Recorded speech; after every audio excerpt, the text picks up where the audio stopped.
As the Lord Mayor had starved to death, countries around the world had called for his release. But Lloyd George said, if McSweeney was released, then every hunger striker, whatever his offence, would have to be let off.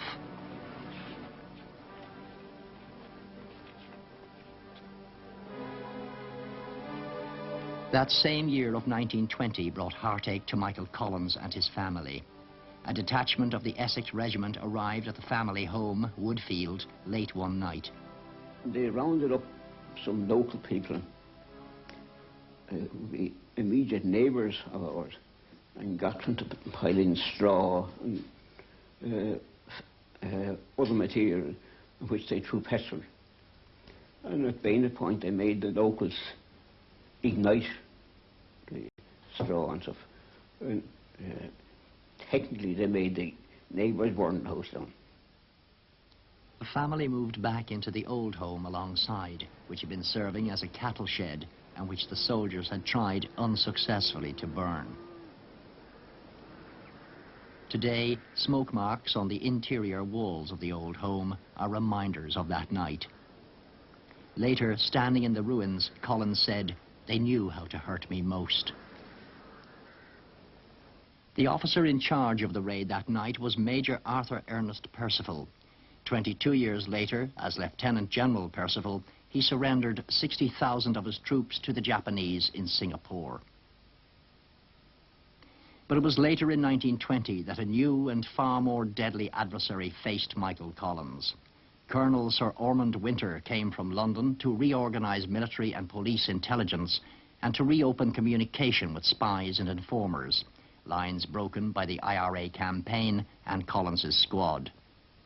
Colonel Winter, nicknamed the Holy Terror, had gathered a group of undercover men, quickly called the Cairo Gang because of their Dublin haunt, the Cairo restaurant. Men like these in this photograph, used later by Collins to identify them. Through paid informers, various IRA hideouts were made known and raided. On a number of occasions, Collins, now with a reward of £10,000 on his head, narrowly escaped.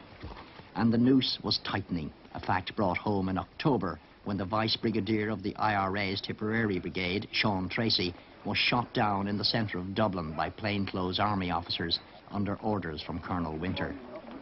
Drastic action would have to be taken by Collins, and soon. Through his own spies, he learned the names and addresses of these military men, most of whom lived incognito in houses well removed from Dublin Castle and army barracks. On the eve of what was to be the decisive day in Collins's campaign, one of his spies, Dave Nelligan, met two members of the big fellow's intelligence staff. Bill Tobin and Tom Cullen invited myself and McNamara to the Gaiety Theatre. They had a box there. They were doing instead. And Bill Tobin produced a list of all the Secret Servicemen who were to be shot the next morning. And I said to him, look into the box next door there. They told him there already. Two of the men who were going to be croaked were in the box with women. So there was a man named Fitzgerald, or Fitzmaurice, I've forgotten which. I met him in the castle. He had only one arm. I met him in the castle that day, Saturday. And then my job was poking around to see who these fellas were. So I was talking to 3 or 4 more fellas, and I got talking with them. I knew some of them, Englishmen. So I said to your man who was an Irishman, what are you doing here? Oh, it's the same in the run from the IRA up from Clare. Where are you staying now? I said, I'm staying at 28 of Timber Street. I knew that place was a haunt of Secret Servicemen. He was shot. 9 o'clock on Sunday, the 21st of November, Vinnie Byrne and his fellow 12 apostles, augmented by other members of Collins's squad and formed into 8 groups, knocked on hall doors in various parts of the city.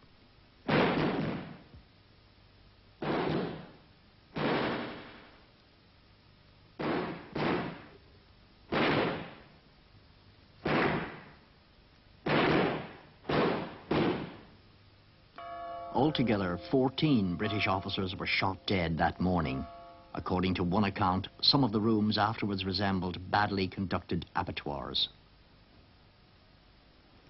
For the first time since that morning, almost 70 years before, Vinnie Byrne, the last surviving member of the 12 Apostles, came with me to the house where he had executed 2 of those officers.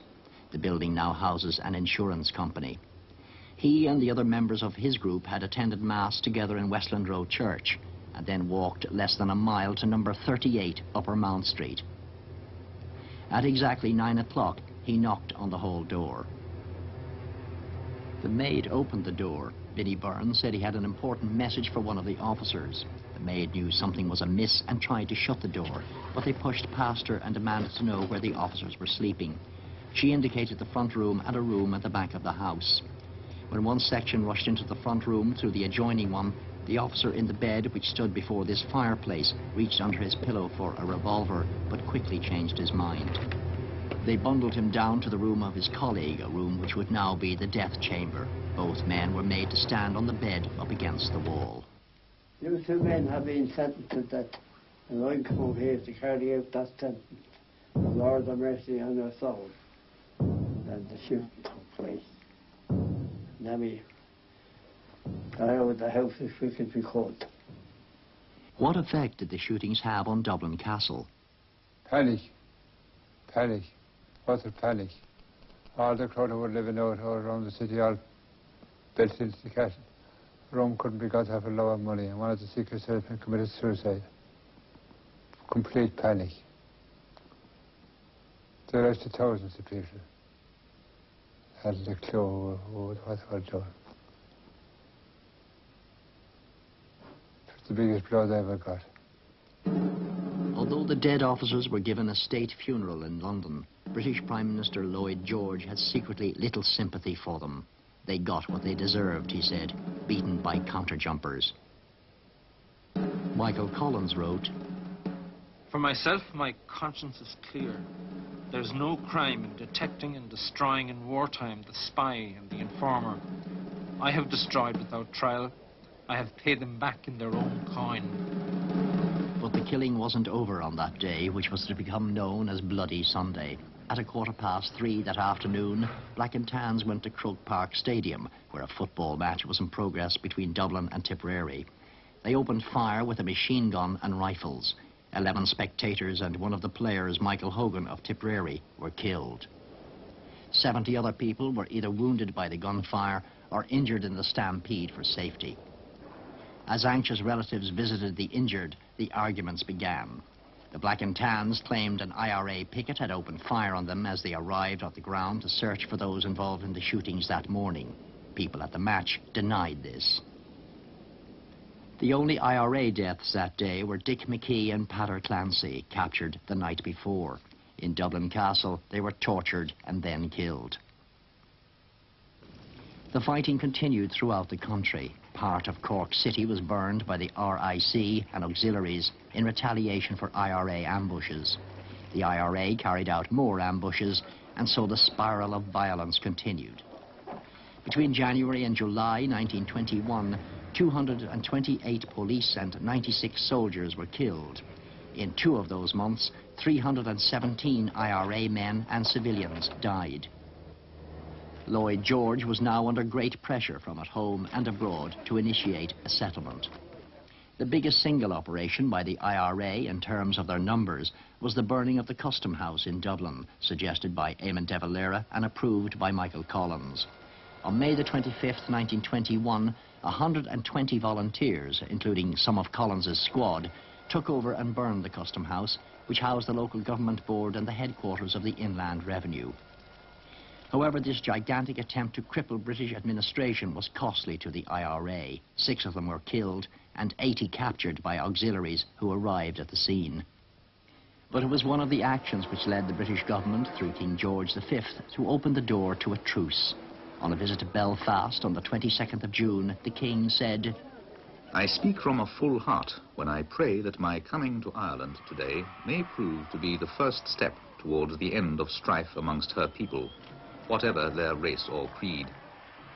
In that hope, I appeal to all Irishmen to pause, to stretch out the hand of forbearance and conciliation, to forgive and forget, and to join in making for the land they love a new era of peace, contentment, and goodwill." A month later, after a series of communications, directly and indirectly, between Lloyd George and Eamon de Valera, A truce was agreed and came into effect at 12 noon on July the 11th, 1921. 3 days later, De Valera, Arthur Griffith and other delegates travelled to London. They were met at Euston Station by a jubilant crowd of followers and well-wishers and escorted to the Prime Minister's residence in Downing Street to discuss a settlement.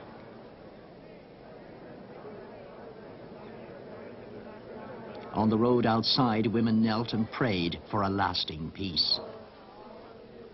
Despite the promises the detailed talks offered, it was obvious when De Valera left London for Dublin some days later that he was an unhappy man. Although he returned as a conquering hero, he knew the partitioning of Ireland had already been agreed between Lloyd George and the Unionists in the north of Ireland. And to add to this, what was being offered to the remainder of the country was not even full Dominion status. With the ever-present threat of a resumption of the war between the IRA and Britain, the correspondence flowed between Dublin and London. The people waited for a decision. De Valera was re-elected president, and still the people waited. At last, Lloyd George presented a formula acceptable to both sides for treaty discussions: how the association of Ireland with the community of nations known as the British Empire may be best reconciled with Irish national aspirations. Michael Collins, meanwhile, was fighting and winning another battle for the love of Kitty Kiernan. As often as possible, he would travel to Granard in County Longford. Despite the frequent meetings, Kitty's other suitor, Harry Boland, was unaware that his great friend, Michael Collins, was determined to win the heart of his loved one. In the beautiful woods outside the town, Collins and Kitty walked alone and in the comparative safety of the truce agreed the previous month. After each meeting, and despite the demands on his time, Collins sent an almost constant stream of letters. My dear Kitty, when I was speaking to you, I had a kind of idea that the horse show was coming off this week. But of course it's next week, and that's a very long time to wait to see you. When do you come up yourself? I mean, what day and what time? I'm really anxious to see you. But Collins knew Kitty suffered pangs of guilt about the unsuspecting Harry Boland. My dear Kit, many thanks for your nice note. Harry's back here this morning. Will that entice you to come to town to give you that chance to which he's entitled? Yours with love. Kitty was not easily won. She had a fiery spirit and strength of character irresistible to Collins. Kitty visited Collins in Dublin, staying sometimes in a city centre hotel, but more often in the neighbouring county Wicklow. Here at the Grand Hotel in Greystones, the lovers found a haven from the pressures of political and military affairs.